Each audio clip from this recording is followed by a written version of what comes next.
Imagine waking up one morning and finding out that a foreign country, one you once trusted, had secretly destroyed your democracy.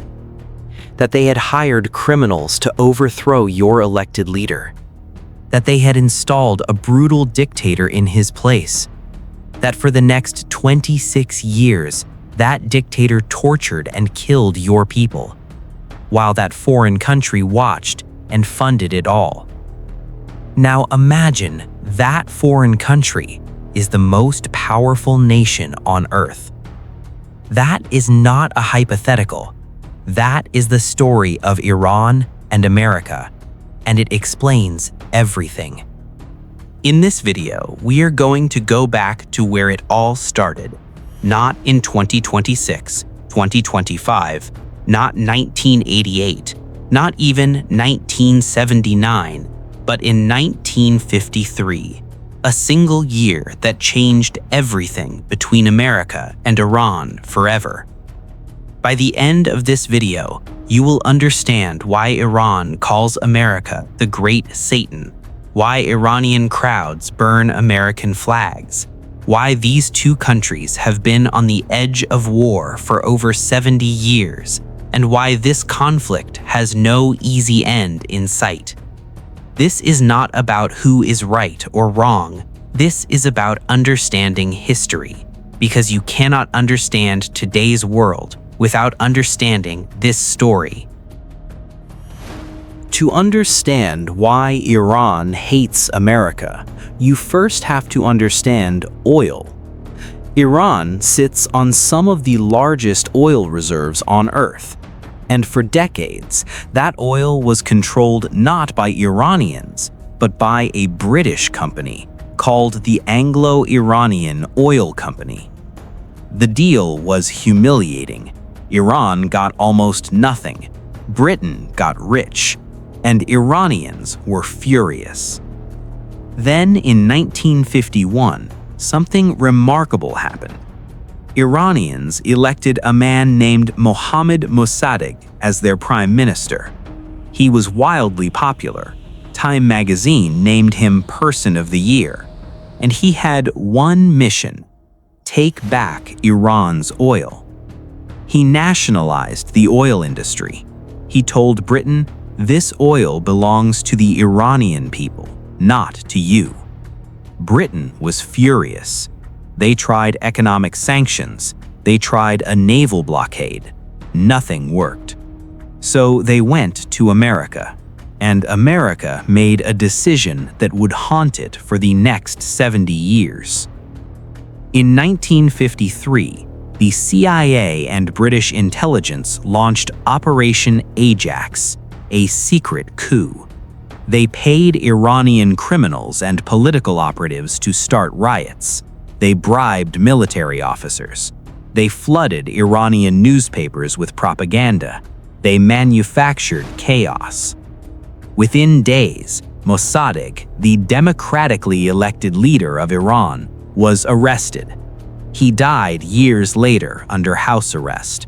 And in his place, the CIA installed the Shah of Iran, Mohammad Reza Pahlavi.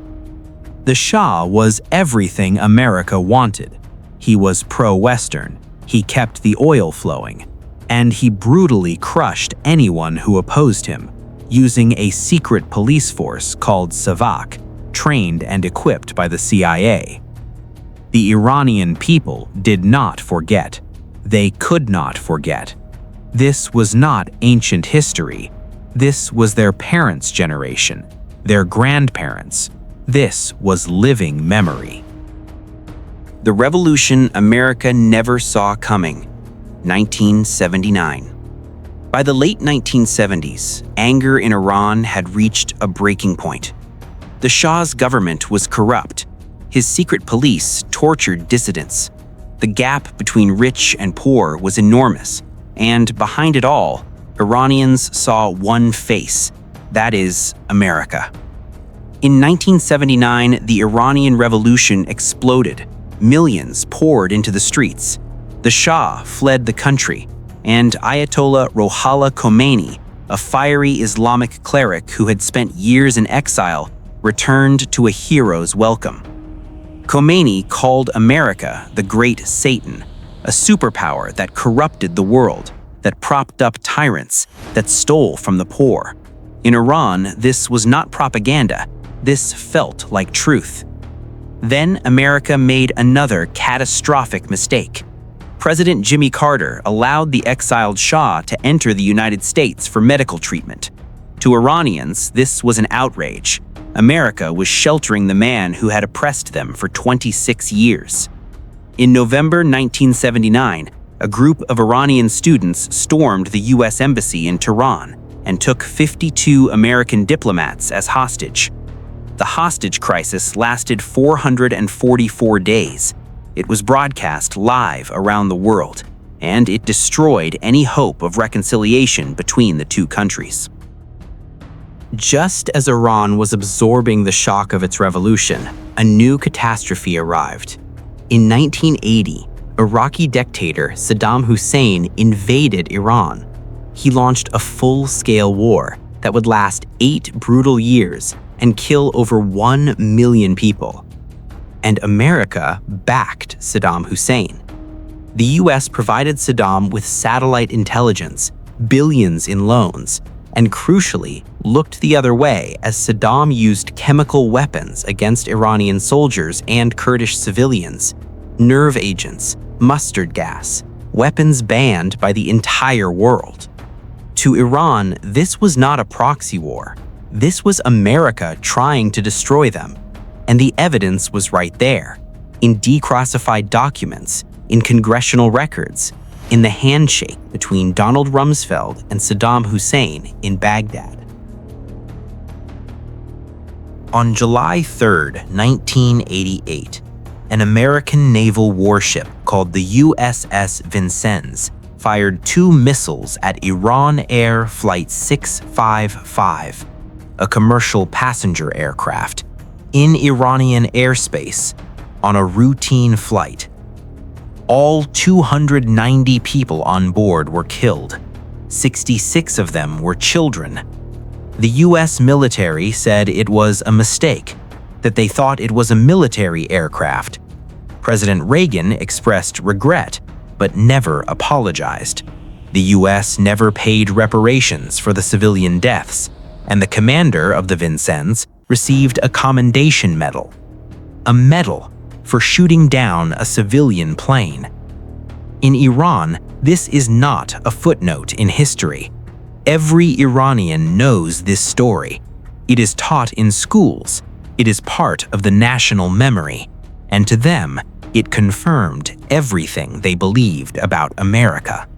After the Iran-Iraq War ended, America imposed wave after wave of economic sanctions on Iran. Sanctions that cut Iran off from the global financial system, that made it nearly impossible to import medicine, food, and technology, that impoverished millions of ordinary Iranians. Iran's response was to accelerate its nuclear program, both as a bargaining chip and as a deterrent. If you have nuclear weapons, nobody invades you. North Korea understood this. Iran understood this. In 2015, after years of negotiation, something remarkable happened. Iran, the United States, and 5 other world powers signed the JCPOA, the Joint Comprehensive Plan of Action, the Iran nuclear deal. Iran agreed to limit its nuclear program. In exchange, sanctions would be lifted. It was not perfect, but it was working. Then, in May 2018, President Donald Trump withdrew the United States from the deal, unilaterally, against the advice of European allies, against the warnings of his own intelligence agencies. He reimposed sanctions, harsher than ever. To Iran, this was the final proof. America could not be trusted. America would make agreements and then break them the moment a new president arrived. What was the point of negotiating with a country like that? Then came January 3, 2020. A U.S. drone strike at Baghdad airport killed General Qasem Soleimani, the most powerful military commander in Iran, second only to the supreme leader himself. Iran called it an act of war. Millions attended Soleimani's funeral. Iran launched retaliatory missile strikes on U.S. bases in Iraq. The world held its breath, waiting for a full-scale war. War did not come, but the wound went deeper. For years, Iran had been secretly enriching uranium at levels that alarmed the entire world. By 2025, it was closer to a nuclear weapon than at any point in its history. And after years of failed diplomacy, Israel decided it had waited long enough. In June 2025, Israel launched a 12-day military campaign against Iran. Israeli jets struck Iran's nuclear enrichment sites. Scientists and generals were killed. Iran retaliated with missiles. And on June 21, 2025, President Donald Trump took the United States directly into the conflict, ordering massive American airstrikes on Iran's most critical nuclear facilities. Trump declared them completely and totally obliterated. After 12 days, the guns fell silent, but the war was not over. It had only paused. Inside Iran, the regime was fracturing. In late December 2025, massive protests erupted as economic desperation collided with political fury. The government responded with a bloodbath.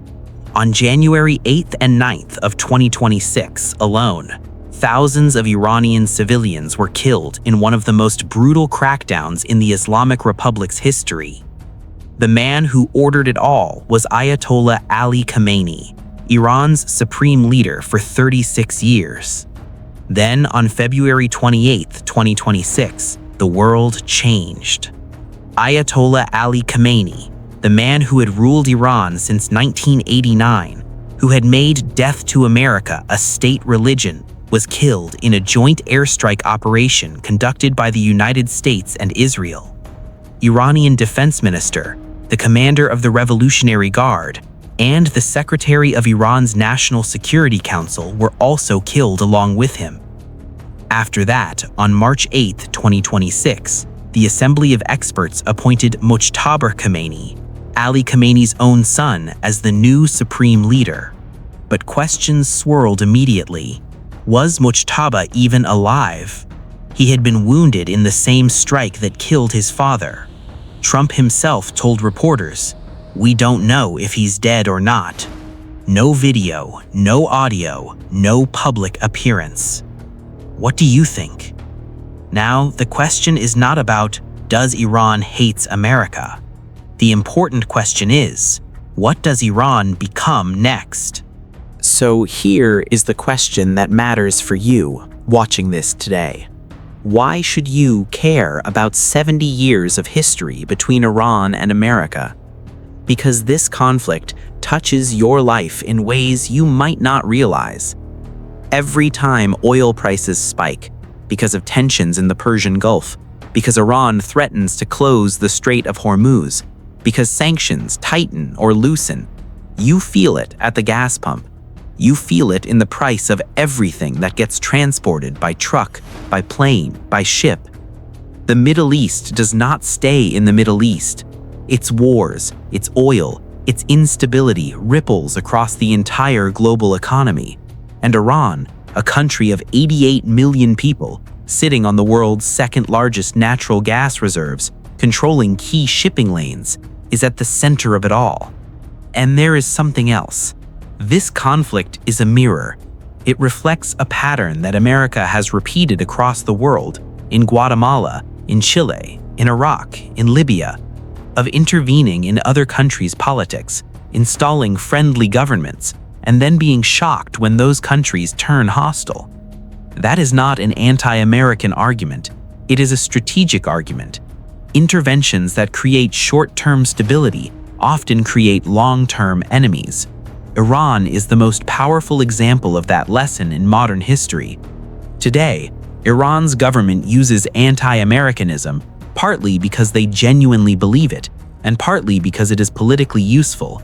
Blaming America covers up economic failures at home. It unites people around a common enemy. Every authoritarian government throughout history has done this. But underneath the government's rhetoric, millions of ordinary Iranians have complicated feelings about America. Many admire American culture. Many have family in the United States. Many desperately want the sanctions lifted so they can live normal lives. The hatred is not as simple as it looks from the outside. So let us bring it all together. Why does Iran hate America so deeply? First, in 1953, the CIA overthrew Iran's democracy and installed a brutal dictator. This is the original wound. Everything else flows from here. Second, in 1979, the revolution replaced the Shah with an Islamic government that made anti-Americanism a founding principle of the state. Third, in the Iran-Iraq War, America backed Saddam Hussein. Fourth, America shot down an Iranian civilian passenger flight 655 in 1988. 290 people died. Fifth, decades of sanctions, a nuclear deal that America broke, and the assassination of Iran's most powerful general, Qasem Soleimani. Sixth, and most seismic of all, a joint American-Israeli military strike in February 2026 that killed Supreme Leader Ayatollah Ali Khamenei himself, and launching Iran into an uncertain and potentially explosive era of succession and instability. Each of these events alone would have been a serious blow to the relationship. Together, across 70 years, they built something almost impossible to dismantle, a deep, structural, generational hatred backed by real historical grievances. That does not mean Iran's government is blameless. It is not. It has supported terrorist groups, executed its own citizens, repressed women and minorities, and held its own people hostage to an ideological project that has failed them economically. But here is what most people don't know. Iran doesn't fight America directly. Instead, it has built a network, a web of armed groups stretching across 6 countries that allows it to project power across the entire Middle East without ever firing a single bullet itself. Hezbollah in Lebanon, Hamas in Gaza, the Houthis in Yemen, armed militias in Iraq and Syria. This network, called the Axis of Resistance, is Iran's ultimate weapon. And understanding it is the key to understanding almost every conflict in the Middle East today. Finally, I would like to say, understanding this story won't change the world, but it might change how you see it. For more such videos, stay tuned with InfoHuk.